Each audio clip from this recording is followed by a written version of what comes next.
Thiruvananthapuram medical കോളേജിലെ യുവ doctor അഭിരാമിയെ മരിച്ച നിലയിൽ കണ്ടെത്തി.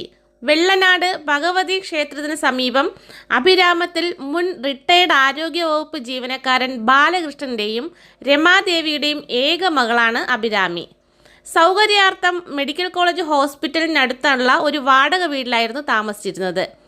അമിത അളവിൽ അനസ്തേഷ്യ കുത്തിവെച്ചു എന്നാണ് പ്രാഥമിക നിഗമനം.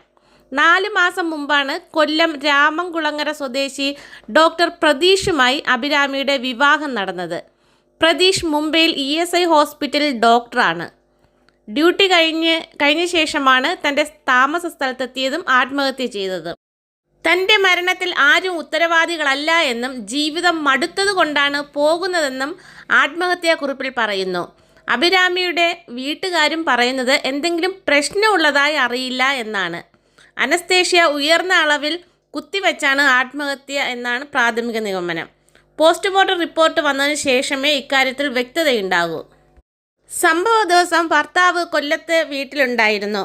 അമ്മയുടെ കണ്ണിൻ്റെ ഓപ്പറേഷനുമായി ബന്ധപ്പെട്ട് നാട്ടിൽ വന്നതാണ് പ്രതീഷ്. അഭിരാമി ഡ്യൂട്ടി കഴിഞ്ഞ് താമസ സ്ഥലത്ത് എത്തിയതിന് ശേഷം 3 മണിക്ക് അച്ഛനെ വിളിച്ചു. ആഹാരമൊക്കെ കഴിച്ചിട്ട് കൊല്ലത്ത് ഭർത്താവിൻ്റെ വീട്ടിലേക്ക് പോകുമെന്ന് പറഞ്ഞു.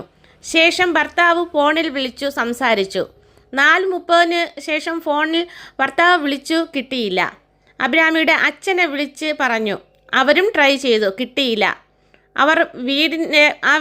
അഭിരാമി താമസിച്ചിരുന്ന വീടിൻ്റെ ഉടമസ്ഥനെ അറിയിക്കുകയും ഉടമസ്ഥൻ ഭാര്യയോട് പറഞ്ഞ് ഭാര്യ വന്ന് ഡോറിൽ തട്ടി വിളിക്കുകയും ചെയ്തു.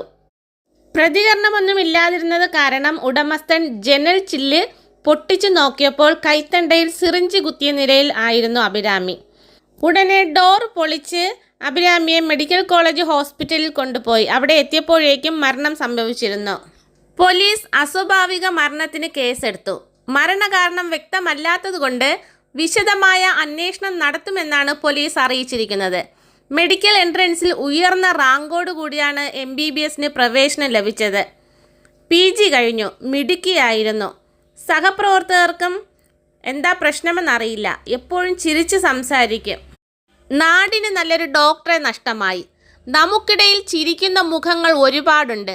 സങ്കടങ്ങളുടെ കടൽ ഉള്ളിലൊതുക്കി ചിരിച്ച് ജീവിക്കുന്ന ഇവരെ ആർക്കും തിരിച്ചറിയാൻ കഴിയില്ല. അവർ പ്രശ്നങ്ങളിലാണെന്നും അറിയാൻ കഴിയില്ല.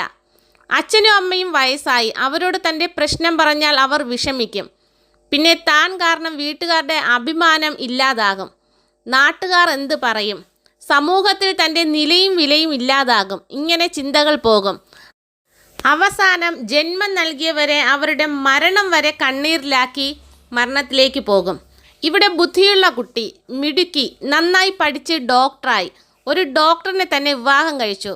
വിവാഹ ഫോട്ടോയിൽ കാണാം നല്ല സന്തോഷകരമായിട്ട് നല്ല ആർഭാടത്തോടെയുള്ള വിവാഹം.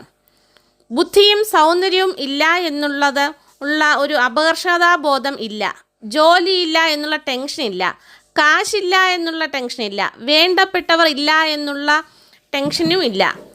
ഇതൊക്കെ പലരെയും ഡിപ്രഷനിലേക്ക് തള്ളിയിടുന്ന കാര്യങ്ങളാണ്. എന്തായാലും ഇത്തരം പ്രശ്നങ്ങളൊന്നും ഇല്ല ഇവിടെ. ഇനി ജോലി സ്ഥലത്ത് എന്തെങ്കിലും പ്രശ്നമുണ്ടോ എന്ന് കണ്ടെത്തേണ്ടതുണ്ട്. ഭർത്താവോ വീട്ടുകാരോ തമ്മിൽ എന്തെങ്കിലും പ്രശ്നമുണ്ടോ എന്നും അറിയേണ്ടതുണ്ട്. എന്തായാലും പോലീസ് അന്വേഷണത്തിൽ കാരണം കണ്ടെത്താൻ കഴിയട്ടെ.